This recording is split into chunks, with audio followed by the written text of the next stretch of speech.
Hey there YouTube, it's Rockin' Rodimus here. I'm going to be doing another Carpet Vanguard deck profile today. It's actually an updated version of my previous build, which was Go Paladins. It's the updated Gurguit build from BT07. Been meaning to do this video for a while now, but it's just been one of those things that's been put off and put off, and now I have time it's going to get done. So, here we go. So yeah, my starter is still Native Early Dawn Cole. I'll just quickly go over the effects again. It's GB1. Unite, put him into soul, check the top 3 for something, call it, and it gains 2k. Pretty standard. And it's pretty good. Trigger lineup. Trigger lineup is kind of more or less the same, but there's some changes. Still running 4 heals, because, heals are awesome. I'm now running 5 stands. I'm running 3 Jerry and 2 Gigantic Ringer. Gigantic Ringer, same as before, GB1. When a unit's called, is from the deck, that unit gains 5k. This gets shuffled back to the deck and you draw a card, so that's pretty standard. Jerry's skill. This is one of the new cards from GBT07. This skill is Unite. This card gains 3k, so this becomes a 7k, which is quite good if you're wanting it either for attacking or for boosting. But I believe the effect is attack. Attack or boosted, that's fine. Second skill is an auto skill. Whenever this unit attacks or boosts an attack, it moves into soul and countercharges. So that's kind of part of the unflip engine for the deck. And next I run 7 crit. I run 3 Human Victory, pretty standard. Move it into soul, give a unit 3k. And 4 Gur crit, or Scarface line. This is like kind of like, I think the first one was the Gear Chronicle one, was it TikTok Worker or something? It's basically when a unit with Gurguit its name attacks, move this into soul, give that Vanguard 5k and draw a card. So not limited by GB1, which is nice. So that's a trigger lineup. Let's move these out the road. Time for grade ones. Standard 4 PGs. Play 2 Liberator and 2 normal Halo Shield Mark. I play the regular PGs, as I mentioned before, because of Gurguit's GB2 skill to Superior Guard from deck, and because of a new card, which I will get to in a minute. So yeah, 4 PGs. 4 Stride Enablers. Dawn and Night Garbaduck, pretty standard. Searches Gurguit and allows you to stride. Next, I play 2 Sunshine Knight Jeffrey. I'm only playing 2 because I only have 2. I thought I had more and I can't find them anywhere. Ideally, I'd want to play probably 4 of this. When set 8 comes out, it might drop down to 3 depending on how I'm running that, but we'll cover that later on when the set's finally released. But at the moment, I'm running 2 Jeffrey until I get more. In place of the other 2 Jeffreys, and because I couldn't find anything else, I'm playing Knight of Red Day. Was it Rune? Yeah. It's kind of like a backup and initial raid target for grade 1. His skill is GB1, and it's, I believe, does it need to be in Unite? No. No, just GB1. So when this unit boosts a unit that has the Unite skill, the boosted unit gets 2k.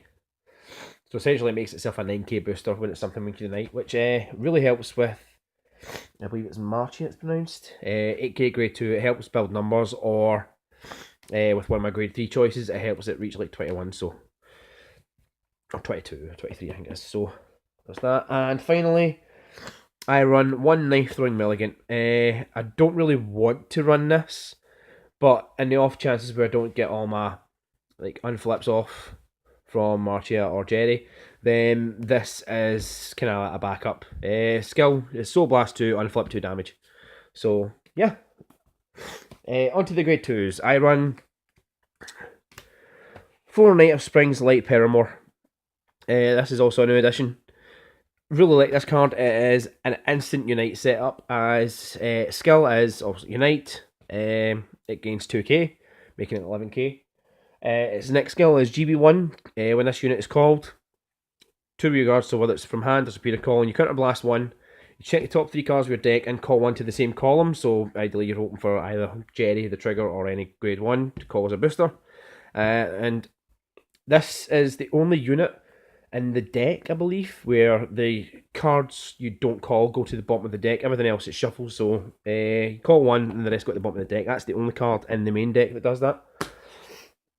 Next, still running 3 Famgal. Famgal's good. Famgal is essentially Paramore, but it's free. But it obviously has to be Superior Called. So you need Superior Call it, but it's free. It's instant Unite setup as well, and with cards like Cole, who gives 2k when a unit's called, in Gurguit, this getting called off either of those skills makes it a 10k, which 8k isn't too bad then. So yeah, it's usually when it's Superior Called, check top 3 call unit for free. So I still run 3 Famgal. Still running 2 Holy Mage Quill, mainly because I only have to. I don't think I would run any more than 2 at the moment, and I wouldn't run any more than 2 as of set 8. A lot of good new cards coming out in set 8, some that might actually replace Famgal. Quill skill is the usual kind of Amber Clone, GB1. And when this attacks a Vanguard, if it's boosted, Counter Blast 1, check top 3, call a unit. Which is really nice when you're setting up like Scourge Point plays, or if you're pushing with Radiant Gurguit Stride. So yeah, that's Quill. Lastly, for the grade 2s, I run 2 Marcia, or Marcia. Really like this card. It is very good against certain matchups, specifically Link Joker and Kagero. Due to the fact that this card has resist. Its next skill is during either player's end phase, you may move this card into the soul and unflip a damage. So this is like, it's like the Saphir, which is a Farhour Saphir. Where when that was Superior Called, you got to Soul Charge and flip, but this basically, you can do it during another player's turn, so on your field, say you're playing Link Joker, they try to lock one, if they want to lock one card, this stays on the field, so you're guaranteed this stays in the field. Or, and then if you want to get rid of it during the end of your turn, you just Soul Charge it and you unflip. So I run 2 of these in the moment. Now for the grade 3s. For grade 3s, obviously the MVP. Sunshine, Rain Knight, Gurguit. Just quickly go over skills. GB2, Counter Blast 1, Soul Blast 1, check the top 4 cards of your deck, Superior Call 1 to guard, hence why I run the regular PGs, as the unflip ones cannot be called from deck, they must be called from hand. And its regular skill is when you stride over him, Counter Blast 1, check top 4, call a unit. So you get MVP and main grade 3 of the deck. The rest of my grade 3s is a bit of a mishmash. I still only have the 1 Grand Ezel Scissors. I would ideally like to run at least 2. Just for the Link Joker matchup, because Link Jokers are becoming a more constant presence now, and not just my locals, but I've seen tournaments around the world. So ideally I'd like to run 2 of these, but I only have the 1, so at the moment I'm sticking with the 1. Ezel's the usual. It gains 1k for every unit on the field. It is Limit Break 4 skill is to Counter Blast 2, Soul Blast 2. You unlock all of your units, and if you had a full field when you did this, it gains 10k in a crit. So if you're using this skill, you've got a full field, it's going to be 26k in a crit when it attacks, which is not bad for a regular grade 3. I run 1 Dongal. Dongal's a unit I can never really settle on. The idea of having a grade 3 that can boost and intercept is really good. The only thing is, I generally find if this is, obviously, when you turn this is called, it gains the boost ability, which is fine. So it becomes a 10k booster. But after that turn, you're either having to give up something like a grade 2 that you kind of want to keep, or it's a case that you need to call over him or use Slimy Flare skill to get rid of it. I very rarely have it up front, and I very rarely, if ever, get the opportunity to get its Unite skill off, which is it gains the ability to intercept and 5k shield. But I run 1 just in the off chance I do get it. My last 2 grade 3s are 2 from the start deck, and it's Divinity Lancer Dragon. This card really helps when you're doing the power push combos with Scourge Point and Radiant Gurguit. Its Unite skill is essentially when it attacks the Vanguard, it gains, is it 3000? Yes, it gains 3000 when it attacks the Vanguard. So when you're in Unite, this is going to be 14k when it attacks, which is why you're quite good running the other way. He's going to be 23. Not really a magic number, but he's 21 regardless. But so yeah, it just hits big numbers. And if you're thinking, if you use Gurguit skill twice, this is 24k in its own. So that is the grade 3s. Now for the strides. I run 2 Mythril Gazelle, again for the Link Joker matchup. The reason why I run the Gazelle. Persona Flip, or a copy of itself. Counter Blast 1 once per turn. Check top 5, call a unit, and both the unit called and Gazelle gain the unit's original power that was called. So if you call a grade 3 11k, both units gain 11k. So yeah, that's just there for the Link Joker matchup. Next, 2 Spearcross Dragon. Still hanging around, but as of set 8, this will be completely gone as I'll be running the new stride, which is, I keep forgetting the name of it. I think it's the Glorious Bastard Dragon, I think we keep calling it. It's Glorious Reigning Dragon, I think it is. But yeah, Counterblast 2, collar unit, check top 5 collar unit for every face up G card you have. It's okay. I think I've used this maybe twice since my last deck video. I'd never have opportunities where I want to use the card. I actually have better options to use than this, or I've never had like a field bad enough where I need to use this. So yeah. So Spearcross is in there for now, but as soon as set 8 drops, he'll be getting the boot for Glorious Reign. As will this guy probably, Raybreath Dragon. It's the standard one from the start deck. Unite. He gains 5k, and your 2 front row rear guards to gain 2k. It's essentially, if you've run out of Counterblast, you can use this guy as a kind of mid push. You don't really want to use this, but if you have to, it's there. Also running one Campbell because it is my avatar for grade 4s anyway. Pretty standard. On hit, check top 5, call unit, give it 2k. So he's still in there for like. Generally, I'll want to write him first. If my opponent's on, like, say, 2 damage by the time I stride, I'll go Campbell first, because they're more likely to let it hit if they've got less damage, whereas they're on 3 damage, I tend to go into my next one, which is Scourge Point. Still running 2 Scourge Point, because Scourge Point is just... It's not that it's too good not to run, it's just, it's good enough that you probably should run at least 1 copy. I run 2 because I like to have options, obviously, between Perimore and Cole and Quill, calling units either during the main or battle phase. Then this is a really good power pusher till you set up your finale with Radiant Gurguit. So it's usual. Whenever a unit superior called from the deck, both the unit called and Scourge Point gain 5k, so you could rack up big numbers really early game. That's why opponents in 3 damage, I tend to go into this first to bait out the perfect guards. Because when I bait out the perfect guards early game, so I can go into Radiant Gurguit, and yeah, that way the less chance to they guard everything. Also, for baiting out perfect guards, I run the promo Rising Shiny Dragon. I was running 2, I'm only running 1 at the moment, just because I think I might have accidentally traded the other one away, but so I'm running 1 of these at the moment. I can't actually remember what this does. I think I've only ever used it skill once. Counterblast 1, choose a facing card from the G zone, turn it face up. Oh, this is the GB2 enabler, that's right. When this unit attack hits the vanguard, pay the cost. You do look at 3 cards on the top of your deck. Sorry, my hand's shaking there. Search up to 2 cards from one of them. Call. Oh yeah, so basically, if this hits, you counterblast 1, flip a G unit over, and you call 2 out of the top 3. So it can set up columns really easily, and it's also a perfect guard beta pusher. Basically a perfect guard beta. So you're basically either going to plus off this, or your opponent perfect guards it. 9 times out of 10, this gets perfect guarded, because your opponent does not want you setting up a new column, especially if you've like attacked with a column, attack with this, then you get a fresh column to attack with. So yeah, so this is also baiting out the perfect guards, which is all in the name for this guy, Sunrise Ray Radiant Sword Gurguit. I've debated whether I want to try and acquire a second one, so I would run 2.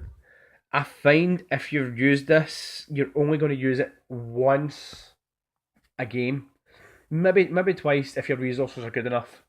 But I generally find if you've used this to try and finish the game, you either win the game then, or your opponent's guarded through it and you don't have enough resources left to guard the next turn. That's why you're going into this. I have had opportunities where I could have used it twice, but only actually have the one. But so yeah, Radiant Gurguit, GB2 skill. You counterblast 1 and soul blast 2, and it's not once per turn, and every unit in the field gains 5k, and he gains 5k for every unit. So you're essentially talking, the general play is you at least counterblast 2, soul blast 4, so every rear guard gains 10k and he gains 50. So this column is plus 60 on its own. And sorry about that, folks, having technical issues there. The joys of having kids when they wake up tired. So yeah, Gurguit, so yeah, he goes for the big power pushes. Do all your counterblast and soul blasts. Generally I like to make sure I've got at least an unflipper on field during the turn I use this, so I'll at least get kind of a spare. on the off chance my opponent does survive this turn, and I can do stuff next turn. And lastly, Sea Breeze. I very rarely use this. Even when I can use this, I try not to, because it takes up the resources, unless I've got the cards in hand or on field to cover the counterblast 2 this costs, then I generally try not to use it. Unless, of course, I want to be that guy. My opponent misses the raid and I want to make them suffer. So yeah, counterblast 2, I can strike this and all my GB1 skills are inactive. So, serious. And lastly, it brings me on to the G cards. I run 1 Sacred Heaven Prayer Master Rare. Fighters Collection, standard G guard, 15k shield, and if I've got 2 rear guards or more, it gains 5k shield. So, yeah. Next, I play 1 Dismal. I'm debating whether to run this or Screw You. Screw You is a 25k shield by discarding a card from hand. But at the same point, I'm like, well, if I'm discarding a card from hand, I could use that to guard. Unless it's something like a grade 3, but generally you want to keep your grade 3s for striding. So it's like I would rather have something that doesn't get blown away guard-wise than having something that gives me an extra 5k shield over most of the other G-guards. It's just a chance of, basically, it's player preference. I prefer this. So Dismal. Yeah, it has resist, and when it's placed in the guard, choose one of your rear guards, and until the end of the turn, that unit cannot be hit and cannot be chosen by the effects of your opponent's cards. So, essentially what this can do is, if you're against something like Dayusha, this is a guard that can't be retired, so they can pull 3 grade 3s, you can't retire anything with your guards, so that's quite good for that matchup. Also, things like anything that has like an on-hit skill to get rid of a unit. So basically, this protects, so like say for example, I want to keep my Quill around. G-guard with this, Quill's protected, it can't be hit and it can't be targeted because it gains resist. So Quill stays around till my next turn, which is a guaranteed safe bet for one of your rear guards. That's well like this. It doesn't gain the 5k shield like most of them, it's only a 15, but generally sometimes that's all you need. Lastly, I play 3 Slimy Flare. Slimy Flare is pretty badass as far as G-guards go. As I say, standard 15k shield. When this is called to guard, you select one of your rear guards, place it in the bottom of your deck, check top 5, and call 2 cards with different grades to your guard circle. So the ideal situation is you either want a perfect guard, so you just put 1 back, so it's a 1-for-1 situation, put 1 in, get 1 out. This also helps facilitate the not decking out, which this deck does a lot. Like sometimes if I only need a 15k shield, I will sometimes just use this to put a unit back and not call anything off the top 5. So yeah, you're basically, I want a perfect guard off this or a trigger in any grade 1 or 2 unit to give you that 30k shield. 30k shield is kind of what you're hoping for, because if you're using this, you really want the shield. But also, perfect guard. So yeah, so Slimy Flare. So yeah, so that is my updated Gurguit deck profile. I hope you guys enjoyed this. As per usual, if you enjoyed this video, please leave a like. If you've got any ideas on how things I could try to change the deck until set 8 comes out, please feel free to leave a comment below. And as always, if you haven't subscribed, please subscribe, and hopefully more videos coming your way soon. Thanks for watching, everybody, and I'll catch you later. Bye.